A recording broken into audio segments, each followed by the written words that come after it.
ರಾಜ್ಯದಲ್ಲಿ ದಾಖಲೆ ಪ್ರಮಾಣದಲ್ಲಿ ಉಷ್ಣಾಂಶ ಏರಿಕೆ. ಕರಾವಳಿಯಲ್ಲಿ ಹೀಟ್ ವೇವ್ ಸಾರ್ವಕಾಲಿಕ ದಾಖಲೆ. ಏಕಾಏಕಿ 5 ಡಿಗ್ರಿಯಷ್ಟು ಏರಿಕೆಯಾದ ಗರಿಷ್ಠ ತಾಪಮಾನ.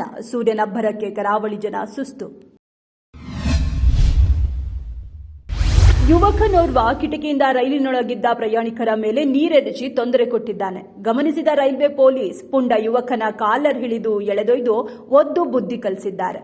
ಇಂತಹ ಪುಂಡರಿಗೆ ಹೀಗೆಯೇ ಆಗಬೇಕು ಎಂದು ಪೊಲೀಸಪ್ಪನ ಕಾರ್ಯಕ್ಕೆ ಬೇಷ್ ಎಂದಿದ್ದಾರೆ. ಸ್ವರ್ಗೇಟ್ ಎಸ್ಟಿ ನಿಲ್ದಾಣದಲ್ಲಿ ನಿಂತಿದ್ದ ಬಸ್ಸಿನೊಳಗೆ ಮಹಿಳೆಯ ಮೇಲೆ ಅತ್ಯಾಚಾರ. ಬಳಕೆಯಾಗದ ಬಸ್ಗಳನ್ನು ನಿಲ್ಲಿಸಲಾಗಿದ್ದು, ಬಸ್ಗಳಲ್ಲಿ ಬುಟ್ಟಿಗಟ್ಟಲೆ ಕಾಂಡೂಮ್ಗಳು, ಮದ್ಯದ ಬಾಟಲಿಗಳು ಪತ್ತೆ.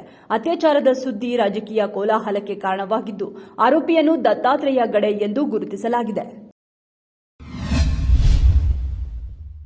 ಬಿಎಸ್ ಯಡಿಯೂರಪ್ಪಗೆ ಇಂದು ಹುಟ್ಟುಹಬ್ಬದ ಸಂಭ್ರಮ. 82ನೇ ವಸಂತಕ್ಕೆ ಕಾಲಿಟ್ಟಿರುವ ಮಾಜಿ ಮುಖ್ಯಮಂತ್ರಿ. ಅಲ್ಲದೆ ವಿಶೇಷ ಚೇತನ ಮಕ್ಕಳೊಂದಿಗೆ ಸಂತೋಷ್ ಲಾಡ್ ಇಂದು ಹುಟ್ಟುಹಬ್ಬ ಆಚರಿಸಿಕೊಳ್ಳುತ್ತಿದ್ದಾರೆ. ಚಾಂಪಿಯನ್ಸ್ ಟ್ರೋಫಿಯ 8ನೇ ಪಂದ್ಯದಲ್ಲಿ ಇಂಗ್ಲೆಂಡ್ ವಿರುದ್ಧ ಆಫ್ಘಾನಿಸ್ತಾನ ತಂಡ ಜಯ ಸಾಧಿಸಿದೆ. ಆರಂಭಿಕ ಆಟಗಾರ ಇಬ್ರಾಹಿಂ ಜದ್ರಾನ್ ಭರ್ಜರಿ ಶತಕ ಸಿಡಿಸಿದ್ರು. ಈ ಮೂಲಕ ಆಫ್ಘಾನಿಸ್ತಾನ ತಂಡ 8 ವಿಕೆಟ್ಗಳ ರೋಚಕ ಜಯ ಸಾಧಿಸಿದೆ.